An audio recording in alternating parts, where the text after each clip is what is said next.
Hello everyone.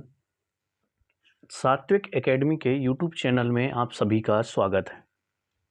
अतिथि शिक्षक भर्ती के लिए डीपीआई के द्वारा आदेश जारी कर दिया गया है और किस तरह से प्रक्रिया होगी उसमें एक एक पॉइंट दिए गए हैं। मैंने डिटेल में उसको अच्छे से समझा दिया है, तो इसके पहले जिन लोगों ने उस वीडियो को नहीं देखा है तो पूरी प्रक्रिया को जान लें। उस आदेश को पढ़ना चाहते हैं तो टेलीग्राम चैनल में उसकी पीडीएफ आप लोगों को मिल जाएगी। इसके अलावा अगर शिक्षक भर्ती हो रही है तो कितने पदों पर हो रही है, वर्ग 1 में कितने पद खाली हैं अतिथि शिक्षकों के लिए, वर्ग 2 में कितने पद खाली हैं और वर्ग 3 में, ये पूरा डेटा दिया गया है।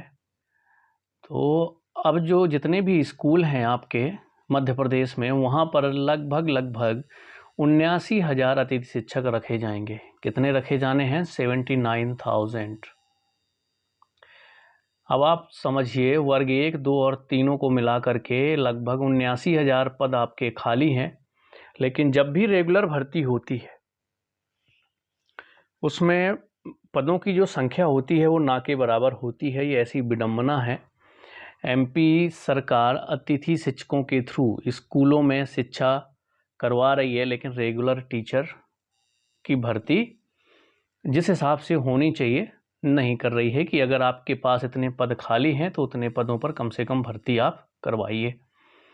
चलिए बात कर लेते हैं। टोटल तो आपके 79,000 पद हैं, जिसमें 7 अगस्त तक इनको ज्वाइनिंग मिलनी चाहिए।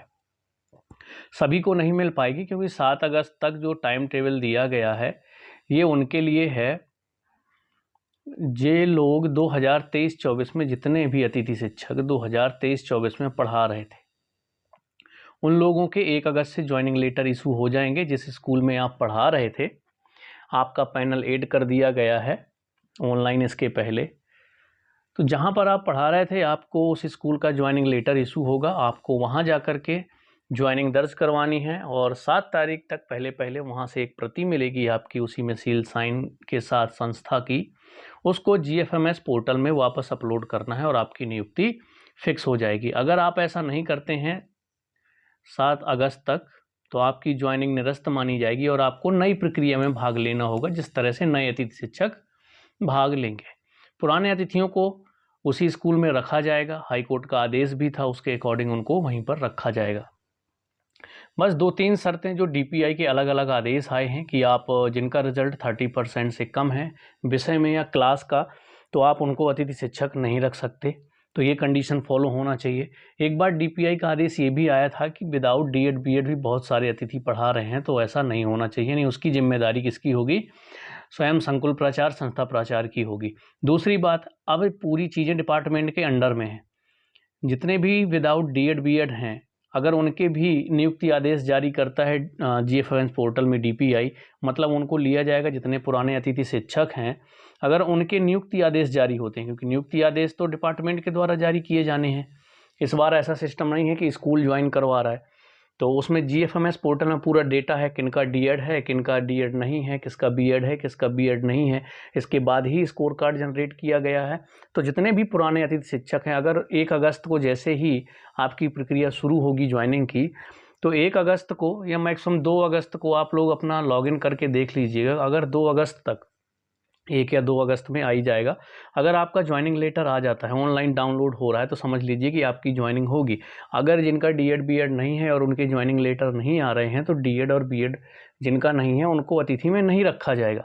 जितने भी पुराने अतिथि शिक्षक हैं, यहाँ से भी क्लैरिफिकेशन हो जाएगा, क्योंकि कमेंट्स भी काफ़ी आ रहे हैं कि जो पुराने अतिथि शिक्षक हैं उनको लिया जाएगा, आप गलत इन्फॉर्मेशन दे रहे हैं। तो आपने डीपीआई का शायद आदेश नहीं पढ़ा। 30% वाला भी आपने देखा होगा। इसके पहले काफ़ी टाइम हो गया डीपीआई का आदेश भी आया था कि विदाउट डीएड बीएड नहीं रखना है अतिथि शिक्षक में। पर चलिए वो भी डाउट है अगर आपको, तो 1 या 2 अगस्त को क्लियर हो जाएगा। जैसे ही जो डीएड बीएड वाले कैंडिडेट हैं उनके तो नियुक्ति आदेश जारी होंगे जो पहले पढ़ा रहे थे। और कुछ ऐसे साथी भी हैं, कुछ ऐसे अतिथि शिक्षक भी हैं जो बिना डीएड बीएड के भी अतिथि में पढ़ा रहे थे। अगर उनके भी 1 या 2 अगस्त को ज्वाइनिंग लेटर उनके GFMS पोर्टल पर आ जाते हैं तो समझ लीजिए कि आपको भी ज्वाइनिंग मिल जाएगी। अगर आपके ज्वाइनिंग लेटर इशू नहीं होते हैं तो मतलब ये है कि डिपार्टमेंट आपको ज्वाइनिंग नहीं देना चाहती जिनका डीएड बीएड नहीं है। तो क्लैरिफिकेशन के लिए आप लोग रुक जाइए, 1 या 2 अगस्त तक और चीज़ें क्लियर हो जाएंगी उस दिन मैं डिटेल में लॉगिन करके आप लोगों को किसी कैंडिडेट का लॉगिन करके, जिनका डीएड बीएड नहीं है, अगर मुझे कोई ऐसा कैंडिडेट मिलता है तो उसके थ्रू आपको दिखा दूंगा। और ऐसे कैंडिडेट जो ऑलरेडी अतिथि शिक्षक पढ़ा रहे हैं, 2023-24 में पढ़ा रहे थे, उनकी लॉगिन आईडी से चेक करेंगे किस तरह का प्रोसेस दिया हुआ है, ज्वाइनिंग लेटर किस तरीके से आ रहा है, जिस स्कूल में पढ़ा रहे थे उसी स्कूल के नाम से आ रहा है। तो ये सारी प्रोसेस लाइव तब होंगी आपकी जब 1 अगस्त से प्रोसेस शुरू हो जाएगी। तो आप 1 अगस्त तक वेट करिए, आपको सब कुछ लाइव दिखाया जाएगा, ठीक है। इसके अलावा जिनको न्यू आवेदन करना है तो वो 7 अगस्त तक ज्वाइनिंग है भैया पुराने वालों की। 7 अगस्त के बाद उसमें सीधा 5th नंबर का पॉइंट आदेश में दिया हुआ है कि आपका साला चयन किया जाएगा। अब साला चयन आपका ऑनलाइन ही होगा, तो ऑनलाइन आपके हो जाएंगे।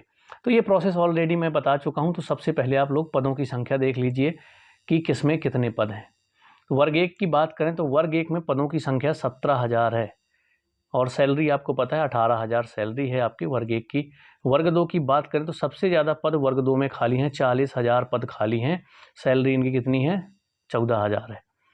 और 22,000 पद खाली हैं आपके वर्ग 3 में। सैलरी कितनी है आपकी? 10,000 है। तो ये आपकी पदों की संख्या टोटल यहाँ पर कितनी हो गई? 79,000 पदों की संख्या हो गई। तो समझ लीजिए वर्ग 1 में आपके 17,000, वर्ग 2 में 40,000 पद खाली हैं और वर्ग 3 में 22,000 पद खाली हैं। तो ये आपको पदों की संख्या पता चल गई वर्ग 1, वर्ग 2, वर्ग 3 में। जैसे ही 7 अगस्त तक आपके पुराने नियुक्ति हो जाएंगे तो वहाँ पर जो वैकेंसी बचेंगी उसमें नए आवेदन किए जाना है। 7 अगस्त तक ज्वाइनिंग पुराने अतिथियों को मिल जाएगी, ठीक है। बाकी इसी में है कि स्कूल शिक्षा विभाग ने खाली पदों पर अतिथि शिक्षकों की नियुक्ति को हरी झंडी दे दी गई है। गुरुवार को आदेश भी जारी कर दिया गया था। जो डीपीआई का आदेश आया था वो मैंने आपके साथ शेयर भी किया है, टेलीग्राम चैनल में भी है, ठीक है, फेसबुक में भी है, आप कहीं पर भी जाकर के देख सकते हैं। पदों की संख्या आपको पता चल गई, सैलरी भी पता चल गई, जितने लोग अप्लाई करना चाहते हैं। कोई डाउट रहेगा, कोई भी प्रॉब्लम होती है, लेकिन अभी कुछ नहीं होगा। 1 अगस्त से प्रोसेस शुरू होनी है। 30 जुलाई को आपको वैकेंसी हम लाइव दिखा देंगे।